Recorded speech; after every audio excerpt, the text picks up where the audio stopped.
Hello বন্ধুরা, আমার সকল আইসিডিএস কর্মী বন্ধুদের স্বাগত আমার এই চ্যানেলে। তো আজকের বিষয়টি হলো, আমরা বর্তমানে পোষণ ট্র্যাকারে এফআরএস ও ইকেওয়াইসি নিয়ে প্রচুর সমস্যার সম্মুখীন হচ্ছি।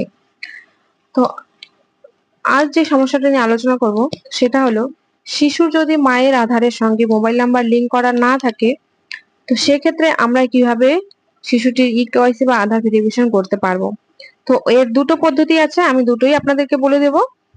তা আমি এখানে আমার পোষণ ট্র্যাকার প্রথমে খুলে নিয়েছি। হোম পেজ থেকে আমি ডিরেক্টলি বেনিফিশিয়ারি লিস্টে চলে আসলাম। তো শিশুটির বয়স যেহেতু 6 মাস থেকে 3 বছরের মধ্যে, তো সেই লিস্টে আমি এখানে চলে আসলাম। তো এই যে এখানে পৃথ্বীরাজ দাস যে বাচ্চাটির নাম আছে, তো সেই বাচ্চাটির আমি আজকে আধার ভেরিফিকেশন করে দেখাবো। তো প্রথমে কি করতে হবে, যেহেতু এর মায়ের সঙ্গে আধার কার্ডের লিংক করা নেই, আর আমরা বলছি যে আধারের সঙ্গে মোবাইল নাম্বার লিংক করাতে, তো লিংক করাতে গেলেও মিনিমাম 4 থেকে 5 দিন সময় লাগবে। কিন্তু আমাদের হাতে এখন অত সময় নেই, আমাদের প্রচুর চাপ দিয়ে দেওয়া হচ্ছে যে এই কাজগুলি তাড়াতাড়ি, যত তাড়াতাড়ি সম্ভব করার জন্য। তো সেহেতু আমরা এখানে একটা কাজ করতে পারি, প্রথমে শিশুটিকে আমি এখান থেকে মাইগ্রেট আউট করে দেব। তো মাইগ্রেট আউট করে আবার নতুন করে নাম রেজিস্ট্রেশন করতে হবে। শিশুটির যদি বাড়ির অন্য কারো গার্জিয়ানদের আধার কার্ডের সঙ্গে মোবাইল নাম্বার লিংক থাকে, তো সেই ক্ষেত্রে আমরা করতে পারি। তো এই যে শিশুটিকে আমি এখানে সিলেক্ট করে নিলাম, এরপর আমি এই যে মাইগ্রেট আউট অপশনটি ক্লিক করলাম, এরপর এখানে ইয়েস অপশনে ক্লিক করব। ক্লিক করার পরে এখানে দেখুন দেখাচ্ছে remove profile from beneficiary list, migrate out successfully. এরপর আমি গো টু হোম বলে আমি হোম পেজে চলে আসলাম। তো এখান থেকে আমি ওই যে প্লাস আইকন বাটনটি যেটা আছে সেখানে আমি ক্লিক করে নেব। এরপর আমি 6 মাস থেকে 3 বছর বাচ্চাদের লিস্টে চলে যাব।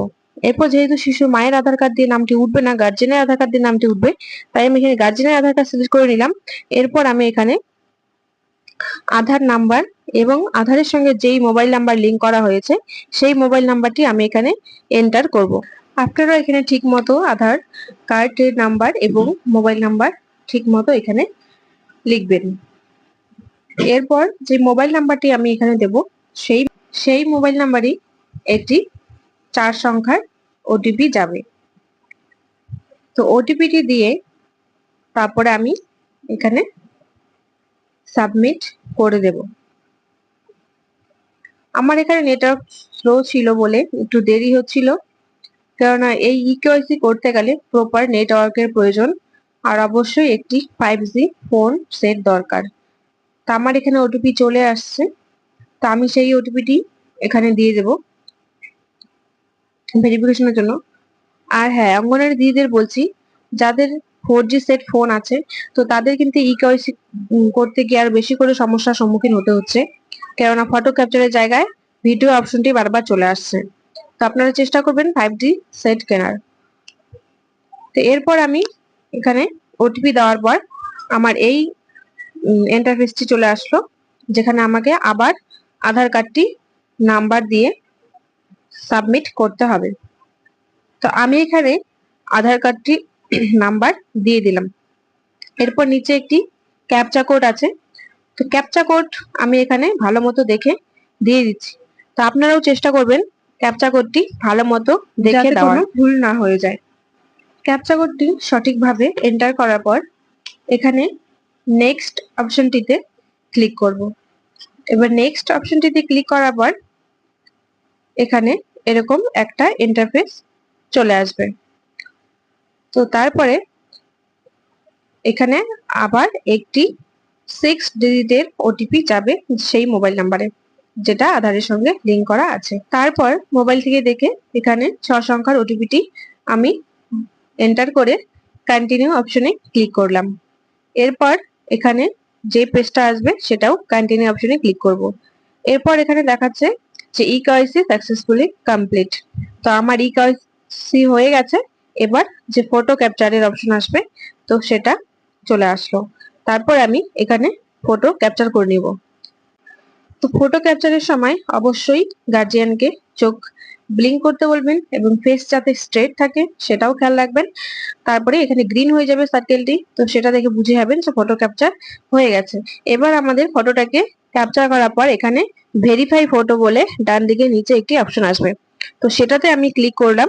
এবার কিছুক্ষণ 15 সেকেন্ড ওয়েট করবেন ফটো ভেরিফিকেশন করার জন্য।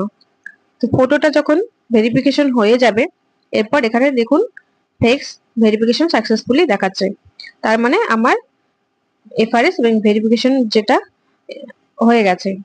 এরপর আমি যে নতুন করে বাচ্চাটির নাম যে তুলবো, তো সেই নামটি আমি এখানে তুলবো। এখানে আমার ফোন নাম্বার অলরেডি দেওয়া আছে এবং গার্জেনের নাম দেওয়া আছে। নিচে আমি যে নেম অফ চাইল্ড, সেখানে আমি শিশুর নাম, তারপরে নেম ইন ইওর ল্যাঙ্গুয়েজ, মানে যেটা লোকাল ল্যাঙ্গুয়েজ ছিল আগে, তো সেটাই। তো ওই আবার একই নাম এন্টার করে এবার শিশুটির ডেট অফ বার্থ এখানে সিলেক্ট করতে হবে। তো ডেট অফ বার্থটি আমি এখানে সিলেক্ট করে নিচ্ছি। এরপর শিশুটি মেল না ফিমেল সেই অপশনটি আসবে। তো শিশুটি মেল ছিল, তো আমি এখানে মেলে ক্লিক করলাম এবং শিশুটির মায়ের যা নাম সেই নামটি আমি এখানে লিখে দিচ্ছি। তারপরে আছে ক্যাটাগরি, তারা কোন ক্যাটাগরিতে বিলং করে, এসসি এসটি না আদার ক্যাটাগরি, তো সেটা এখানে দিয়ে দিবেন। তারপর তাদের রেসিডেন্সি টাইপ পার্মানেন্ট না টেম্পোরারি সেটাও এখানে ক্লিক করবেন। তো এরপর এই যে বেনিফিশিয়ারি রেজিস্টার্ড সাকসেসফুলি হয়ে গেল। তো এই ছিল আজকের ভিডিও। আপনারাও এভাবে কিন্তু তুলতে পারেন। যেসব শিশুদের মায়ের আধার কার্ডের সঙ্গে লিংক করা নেই মোবাইল নাম্বার, অথবা যেসব শিশুদের মা, তা আপনারাও কিন্তু এইভাবে নাম তুলতে পারেন যেসব শিশুদের মায়ের আধার কার্ডের সঙ্গে লিংক করা নেই, অথবা অন্য গার্জেনদের দিয়ে নাম তোলা হয়েছে, সেসব শিশুদের কিন্তু এইভাবেই আপনারা নাম তুলতে পারেন। এই যে আমি এখানে সবার শেষে বিদ্যুৎ দাস, তো এই শিশুর নাম তুললাম। তো নামটি এখানে সবার নিচে হয়ে আছে, যেহেতু আমি আজকে নামটি তুললাম তাই। তো চলুন আজকের ভিডিওটি এ পর্যন্তই। আপনাদের যদি ভালো লেগে থাকে অবশ্যই লাইক করুন, শেয়ার করুন এবং চ্যানেলে নতুন হয়ে থাকলে অবশ্যই চ্যানেলটি সাবস্ক্রাইব করবেন। ধন্যবাদ।